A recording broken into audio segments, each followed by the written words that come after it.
Imagine the moment a grieving sister, 7 years after losing her only family to silence, stands at the edge of a drained canal in the scorching Rio Grande Valley sun, watching workers pull a rusted blue USPS bicycle from the mud, one that belonged to the woman who once shared every dream, every laugh, every late-night hope with her.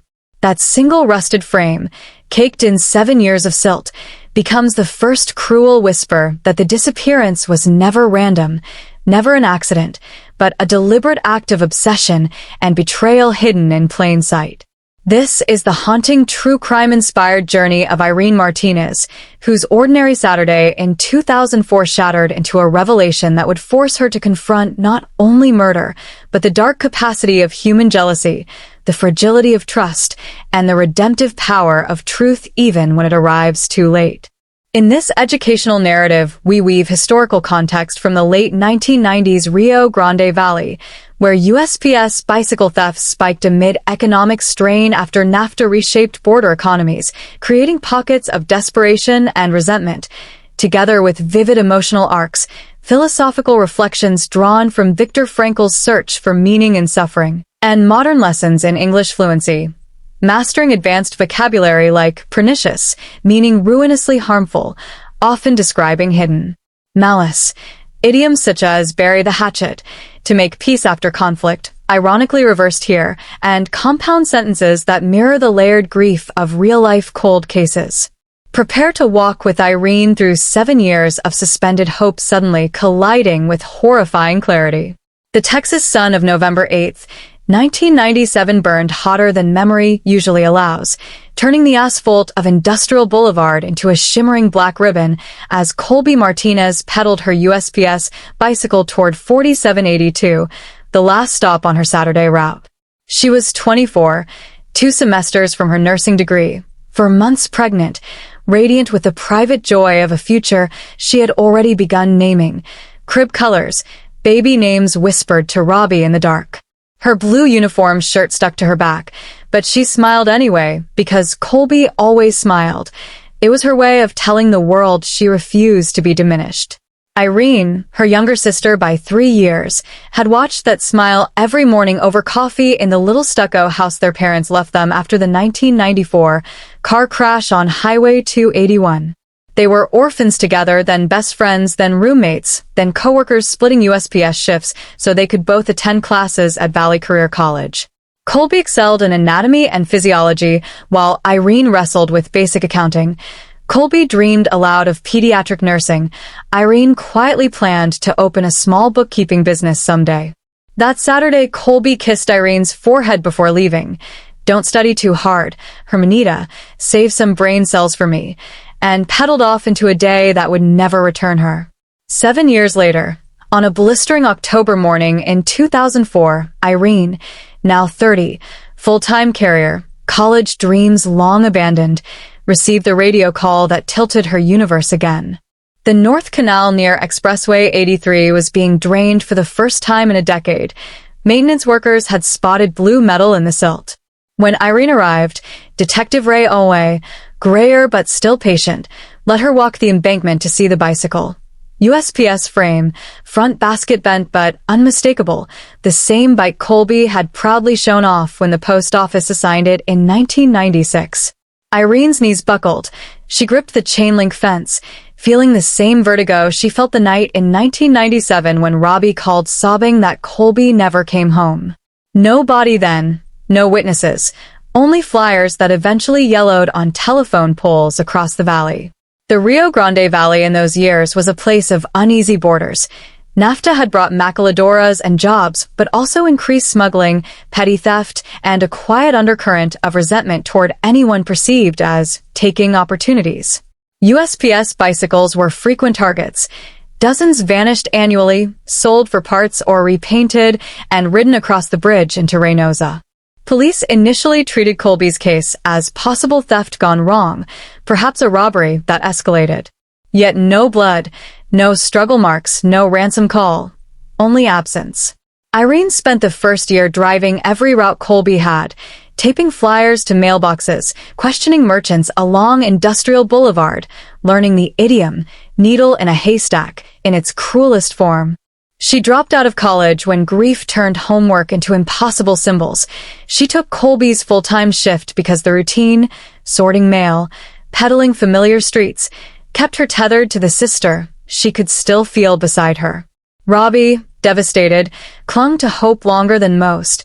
He kept Colby's clothes in the closet, her nursing textbooks on the coffee table, even the ultrasound photo from week 16 taped inside his work truck. Then slowly, inevitably, he drifted. Irene understood. Grief is not linear, as Elizabeth Kubler-Ross taught, but a spiral that sometimes flings people apart. Philosophical reflection here draws from Frankl's logotherapy. When meaning is stripped away, humans can endure almost anything if they find purpose in suffering. Irene's purpose became preservation, preserving Colby's memory, preserving the house, preserving the small rituals, lighting a candle every November 8th. Yet preservation can become paralysis. She stopped dating, stopped laughing easily, stopped dreaming beyond the next route sheet. The bicycle's emergence from the Canal mud was therefore both wound and gift. Wound because it confirmed violence, gift because it shattered the numbness. As forensics technicians photographed the frame, Irene whispered to the rust, "You came back to me, Colby. Now tell me who took you." Detective Oye promised answers, but Irene already felt the shift inside herself, from passive mourner to active seeker. She remembered an old Mexican proverb her mother used to repeat, "El que persevera alcanza, he who perseveres attains." Perseverance is not loud. It is the daily choice to keep asking when the world has stopped listening. For English learners, notice the compound complex sentence structure here. She was 24, 2 semesters from her nursing degree, for months pregnant, radiant with the private joy of a future she had already begun naming, which layers description efficiently, a technique that elevates narrative writing. Vivid character moments accumulate. Colby's forehead kiss, Irene's candle ritual, Robbie's taped ultrasound. These are not decoration. They are proof that love leaves fingerprints even after death. Modern relevance is stark. In 2025 to 2026, cold case units across Texas still reopen files when new evidence surfaces, often triggered by infrastructure projects like canal maintenance or highway expansions. Technology, DNA from touch, genetic genealogy, now solves cases once deemed hopeless, reminding us that time does not erase evidence. It merely hides it until someone looks again. Irene looked again that day, and the looking changed her forever. What buried pieces of your own past are waiting for you to drain the canal of avoidance and pull them into the light? And how might facing them finally set you free? Robbie Delgado's ranch-style house still smelled faintly of motor oil and Colby's vanilla candle even 7 years later, a scent Irene had once found comforting, but now registered as accusation. When she arrived to collect the boxes he had finally packed, Colby's nursing textbooks, winter sweaters, tiny unopened onesies, Robbie stood awkward in the doorway, eyes red-rimmed, coveralls still stained from the morning shift. Then Josephine appeared, shoulder-length dark hair, warm smile, unmistakable 5-month pregnancy bump stretching her blouse. The room contracted. Irene felt the air leave her lungs as Robbie stammered introductions, as Josephine placed a protective hand on her belly and murmured condolences that sounded rehearsed. The boxes were already stacked near the door. Robbie had been meaning to call Irene for months, he said, but today the news of the bicycle had forced his hand. "It's time," he repeated, voice cracking. Irene understood the subtext. He needed to move forward, needed space for the new life growing beside him. Anger flared, then subsided into weary acceptance. 7 years was indeed a long vigil. She helped load Josephine's boxes into the pickup truck, boxes bound for Colorado. Josephine explained, old things from her apartment she no longer needed. One box Josephine snatched away quickly. "Not that one, it's fragile," but Irene offered to ship it through USPS anyway, saving her a trip. Josephine hesitated, then filled out the form. Sender address 4782, Industrial Boulevard, apartment 514. The address landed like a slap. Irene drove away with Colby's belongings in the trunk and Josephine's mystery box on the passenger seat, mind racing. At the police station, Detective always showed her grainy 1997 surveillance stills, Colby entering the building at 4:47 p.m., never leaving. A hooded figure wheeling the bicycle out at 11:23 p.m., pausing at the canal to push it over the edge. The hooded figure had long, wavy hair spilling from the hood. Dolores, the apartment receptionist, confirmed Josephine had lived there since 1997, had cut her long wavy hair only days earlier. New life, new look. The hoodie matched one seen on security footage from 2000. Irene's pulse hammered. Coincidence had become connection. When Detective Oy called Robbie's house to speak with Josephine, a woman's voice in the background snapped, "We're late for the doctor," and the line died. Panic set in. They raced to Robbie's house, empty. Neighbors saw them leave hurriedly. Clinic confirmed no-show. Bolo issued. Irene insisted on following. Owe relented but ordered her to stay in the car. At her own home, though, the front gate stood unlatched, the door ajar. Inside, horror. Josephine hanging from the ceiling fan, face purple, feet kicking weakly, Robbie unconscious on the floor, syringe beside him. Irene cut Josephine down, called 911, read the suicide note left on the dresser, a promise that Irene would suffer forever, just as Josephine had suffered watching Colby live the life she believed should have been hers. Paramedics arrived. Police swarmed. In Josephine's pocket, Colby's key ring, the large decorative C, unmistakable. The package in Irene's car was opened under evidence protocol. Colby's uniform, hat, delivery bag, and, wrapped in a baby blanket, an ornate ceramic urn labeled CM1 1997, Colby Martinez. Ashes and small bone fragments shifted inside. Irene collapsed. 7 years Josephine had kept Colby's remains as a trophy while dating Robbie, while planning a future with him, while carrying his child. Dolores, the receptionist, confessed under pressure. She had taken in 15-year-old runaway Josephine, mothered her, helped her hide the murder. Colby had been lured to apartment 514 by a fake package pickup. Josephine stabbed her in a jealous rage, believing Colby didn't deserve Robbie. Dolores helped dispose of the body in the mountains, then helped Josephine retrieve and cremate it years later. Obsession, Dolores said, had become love in her mind. She could not lose the only daughter she ever had. Philosophical teaching here draws from Carl Jung's shadow archetype, the unacknowledged dark side we project onto others. Josephine projected her own feelings of unworthiness onto Colby, turning envy into murder. Irene's shadow was guilt. She had not noticed the danger circling her sister. Yet Jung also taught integration. Facing the shadow brings wholeness. Irene began that integration by refusing to let hatred consume her. She chose witness instead. Advanced vocabulary, obsession, persistent disturbing preoccupation, trophy, here symbolic object kept as proof of victory, carries emotional weight. Idioms like skeletons in the closet gain literal horror. Historical context, late 1990s South Texas saw a rising domestic violence awareness campaigns after several high-profile stalking cases along the border. USPS instituted carrier safety training precisely because women carriers were vulnerable targets. Modern relevance, stalking and obsessive jealousy remain leading causes of femicide. English learners can practice past perfect tense, had kept, had helped, to describe completed actions before another past event, mirroring how old crimes surface years later. Vivid moments abound. Irene cutting the rope, the urn's label, Dolores weeping at the desk. Emotional development peaks in Irene's choice to wait at Robbie's bedside, not for revenge, but for shared healing. What shadows of jealousy or guilt have you carried in silence, and what would happen if you brought them into the light of honest reflection today? The hospital corridor smelled of antiseptic and stale coffee as Irene kept vigil outside Robbie's ICU room, watching monitors blink in rhythm with his chest. Robbie woke slowly the next morning, eyes confused, then horrified as memory returned. Irene sat beside him, holding his hand while he wept, For Colby, for the child Josephine carried, for the years he had unknowingly shared space with her killer. "I thought moving on meant forgetting," he whispered. "I was wrong." Irene did not absolve him.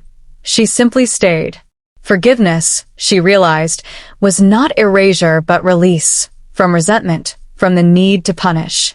Detective Owe visited later with updates. Josephine survived, though the baby was delivered prematurely by emergency cesarean and placed in NICU. She would face capital murder charges once medically cleared. Dolores was arraigned on accessory and tampering with evidence. Forensics confirmed the urn contained Colby's cremated remains. DNA matched dental records from 1997. The medical examiner estimated time of death consistent with November 8th. Irene requested a private viewing before burial. The department allowed it. In a small chapel at the funeral home, she opened the box alone. Colby's uniform still carried faint traces of her favorite lotion. The hat bore a tiny coffee stain from a spill they had laughed about.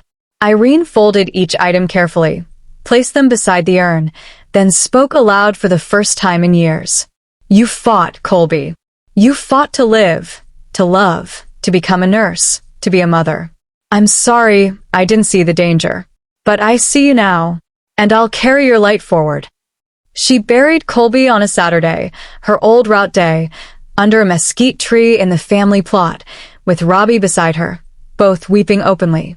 No large crowd, just them, Detective Owe in plain clothes, Jim Hendricks from the post office, a few carriers who remembered Colby's kindness.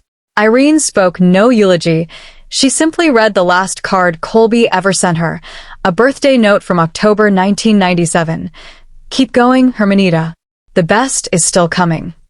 After the burial, Irene returned to the house. Crime scene tape was gone.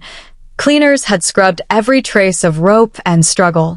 Yet the rooms felt different, lighter, as though truth had opened windows long nailed shut. She began sorting Colby's things, not to preserve them in amber, but to release them. Nursing textbooks donated to Valley Career College, clothes to a women's shelter, baby items to the NICU where Josephine's daughter fought for life. Irene kept only the key ring with the decorative C and one photograph, Colby laughing on her bicycle, sun in her hair. Philosophical wisdom here echoes the Buddhist teaching of impermanence. Anicca clinging causes suffering. Letting go creates space for new meaning. Irene let go of the house itself, sold it 6 months later, moved into a small apartment closer to the college she quietly re-enrolled in, this time studying social work. She wanted to help women trapped in cycles of obsession, violence, silence. Modern relevance is urgent. In 2025 to 2026, domestic violence hotlines report increased stalking cases linked to social media, where obsession can fester unseen. English learners can study conditional sentences. "If I had noticed, had she lived," to express regret, and hypothetical pasts, a grammar point that deepens emotional expression. Vivid moments. Irene reading the birthday card at the grave, Robbie's hand in hers during burial, the donation of baby clothes to the very NICU holding Josephine's child. Emotional development completes its arc. Irene transforms from sleepwalker to advocate, finding purpose in Colby's memory rather than in endless mourning. Universal wisdom. Suffering does not define us. Our response to it does. Frankl wrote that everything can be taken from a person except the last of human freedoms, to choose one's attitude. Irene chose hope, chose action, chose life. What attitude will you choose the next time life drains the canal and forces you to confront a truth you would rather leave buried? Years later, on another November 8th, Irene stood at the college podium receiving her bachelor's degree in social work, 37 now, lines around her eyes that spoke of endurance rather than defeat. The audience included Robbie, remarried to a kind elementary school teacher, raising 2 children including the little girl Josephine had birthed before her trial. Josephine was serving life without parole. Dolores had died in prison 2 years earlier. Irene's speech was brief. She told Colby's story, not the sensational parts, but the quiet ones, the shared coffee, the forehead kisses, the ambition that outlived her body. "My sister taught me that love is not possession," she said. "It is liberation." It is seeing someone's light and refusing to let the darkness extinguish it, even when that darkness lives inside us. Afterward, a young woman approached, 22, nervous, carrying a USPS backpack. "I deliver in the valley now," she said. "They told us your sister's story in safety training. I just wanted to say thank you. Knowing she fought makes me feel less alone on my route." Irene hugged her, tears rising. That moment crystallized everything. Colby's death had not been meaningless. It had become a beacon. Irene founded a nonprofit, Colby's Light, offering self-defense classes, stalking awareness workshops, and scholarships for women pursuing nursing or postal careers. She spoke at high schools, police academies, USPS depots across Texas. Each time she used Colby's photograph, not to evoke pity, but to evoke vigilance. Historical echo. The late 1990s saw the Violence Against Women Act reauthorized in 2000, funding programs that Irene's work continued decades later. Modern relevance. Cyberstalking and intimate partner homicide remain leading killers of women. English language advocacy materials, pamphlets, hotlines, training videos rely on clear, empathetic communication. Learners can practice reported speech. She said she would keep going. The detective told me they had found. To retell events accurately, a skill vital for advocacy and journalism. Vivid character moments.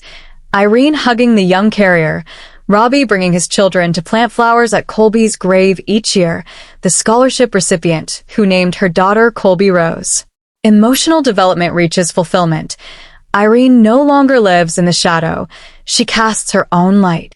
Philosophical teaching from Lao Tzu. When I let go of what I am, I become what I might be. Irene let go of guilt, of paralysis, of the need for perfect closure. She became a force for prevention. Universal wisdom. Every life taken leaves ripples. Our task is to ensure those ripples carry healing rather than more pain. What legacy will your own pain leave behind? And how can you shape it today into something that saves rather than destroys?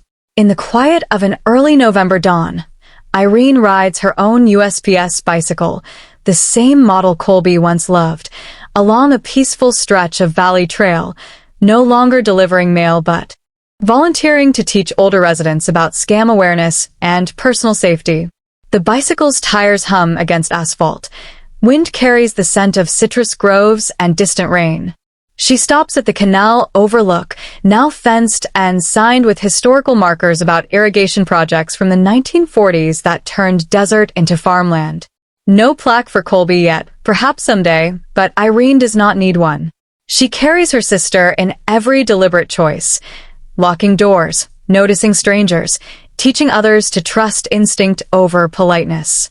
She thinks of idioms she once struggled with, let sleeping dogs lie, bury the past, and smiles. She has done neither. Instead, she has exhumed truth, honored it, and used it to protect.